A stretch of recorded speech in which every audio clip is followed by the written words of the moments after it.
এই ফিলিংসটা আসলে বলে বোঝানোর মতো না, ভীষণ ভালো লাগছে। ছোটবেলা থেকে আসলে এরকম কোনো কিছু চিন্তা ভাবনা ছিল না, আর বড় হওয়ার পরই আমার এরকম চিন্তা ভাবনা এসেছে যখন আমি একটা কম্পিটিশনে ফার্স্ট হয়েছিলাম। তারপর থেকে আমি রিয়েলাইজ করতে পারলাম যে এই জায়গাটা আসলে আমি কিছু করতে পারবো, ভালো কিছু করতে পারবো। তো এই যে করলাম, আপনারা দেখলেন, দর্শকরা তো বেশ ভালো রিভিউ দিচ্ছে। এখন পর্যন্ত অনেক ভালো কথাই শুনেছি। আমার আশেপাশে যারা বন্ধু বান্ধব, আত্মীয় স্বজন, সবাই খুব অ্যাপ্রিসিয়েট করেছে।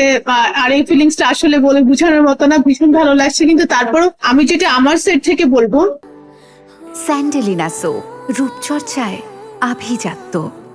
যেহেতু এটা অনেকদিন আগে শুটিং করা এবং প্রথম কাজ, সেই জায়গা থেকে আমার ভুল ত্রুটি হতে পারে। সেই জিনিসগুলো অবশ্যই আপনারা ক্ষমা দৃষ্টিতে দেখবেন।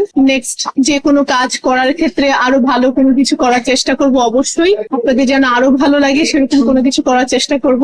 আর সবাইকে অনেক অনেক রিকোয়েস্ট করব যে আমাদের মাসুদারা মুভিটা অবশ্যই আপনাদের পাশে প্রেক্ষাগৃহে চলছে, দেখতে যাবেন, যাদেরই সম্ভব হয় দেখতে যাবেন। এছাড়াও আমাদের বাংলাদেশে আরো অনেক মুভি আছে, সেগুলো দেখার চেষ্টা করছেন।